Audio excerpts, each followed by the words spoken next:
தமிழகத்தில் அடுத்த ஆண்டு நடைபெறவுள்ள சட்டமன்ற தேர்தலில் சீமானின் நாம் தமிழர் கட்சி எப்போதும் போல் தனித்தே போட்டியிட தயாராகி வருகிறது.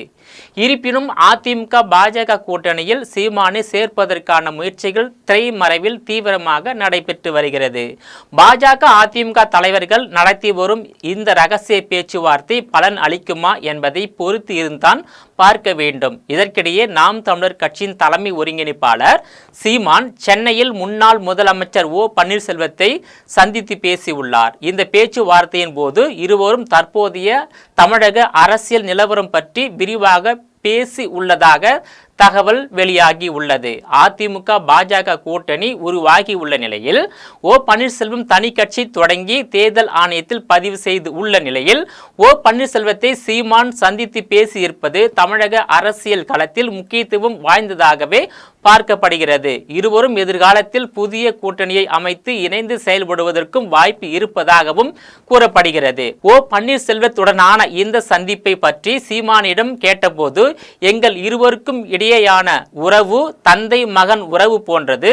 அடிக்கடி நான் அவரை சந்திப்பது வழக்கம். அந்த அடிப்படையிலேயே தற்போது சந்தித்து உள்ளேன் என்று பதில் அளித்து உள்ளார்.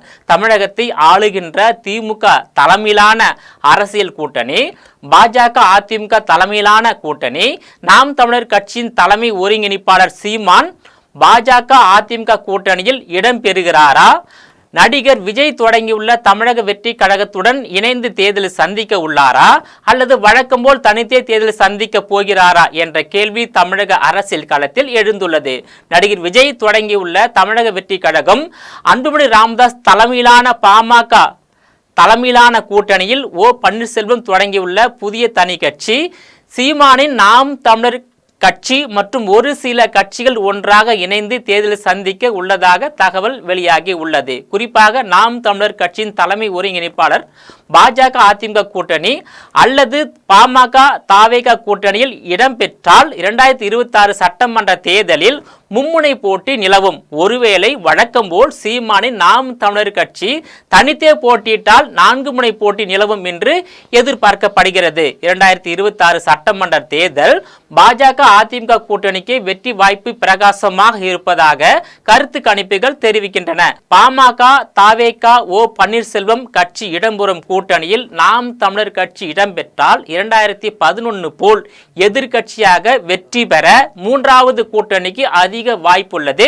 திமுக 2011 போல் மூன்றாவது இடத்துக்கு தள்ளப்படும் என்று தமிழக அரசியல் நோக்கர்கள் கருத்து தெரிவித்து உள்ளனர். இதனிடையே திமுகவின் கடந்த 4 ஆண்டு காலமாக நடைபெற்று வரும் ஆட்சி தமிழ்நாட்டில் அநீதியை விதைத்து வரும் மக்கள் விரோத திமுக அரசிடம் இருந்து தமிழக மக்களுக்கு விரைவில் விடிவு காலம் பிறக்கும் என்று தமிழகத்தின் மறைந்த முன்னாள் முதலமைச்சர் ஜெயலலிதா உடனான பல ஆண்டு காலம் நெருங்கிய தோழியாக இருந்த வி.கே. சசிகலா தெரிவித்து உள்ளார். திருவாரூர் மாவட்டம் திருத்துறைப்பூண்டியில் உள்ள பிறவி மருந்தீஸ்வரர் கோவிலுக்கு சசிகலா மற்றும் அவரது தம்பி திவாகரன் ஆகியோர் சாமி தரிசனம் செய்ய சென்றனர்.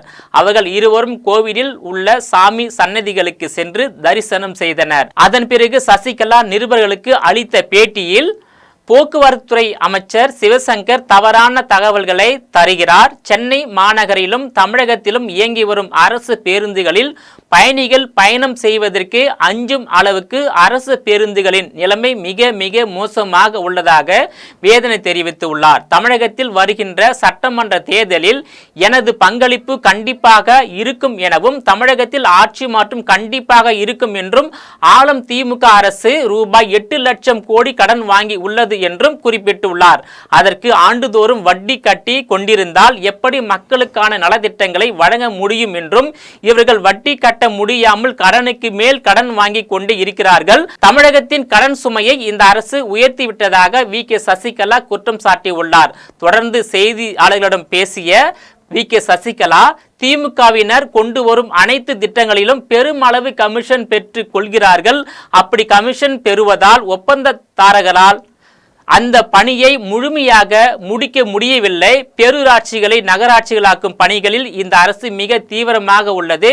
பேரூராட்சிகளை நகராட்சியாக மாற்றிய பிறகு 3 மடங்கு 4 மடங்கு வரி கட்டும் நிலை பொதுமக்களுக்கு ஏற்படும் என்றும் தெரிவித்துள்ளார். திமுக அரசு ஒவ்வொரு பொதுமக்களின் வீட்டின் கதவை தட்டி வரி வசூலிப்பதில் குறியாக உள்ளது. சொத்து வரி, மின் கட்டணம் உள்ளிட்ட அனைத்து வரிகளையும் திமுக அரசு உயர்த்திவிட்டது. இதனால் விலைவாசி அதிகமாக உயர்ந்து பொதுமக்கள் பல வகையில் சிக்கல்களை சந்தித்து வருவதாகவும், எனவே 2026 தமிழகத்தில் நடைபெறும் சட்டமன்ற தேர்தலில் திமுக அரசிடம் இருந்து ஒட்டுமொத்த தமிழக மக்களுக்கு விரைவில் விடிவு காலம் பிறக்கும் என்று வி.கே. சசிகலா நம்பிக்கை தெரிவித்துள்ளார்.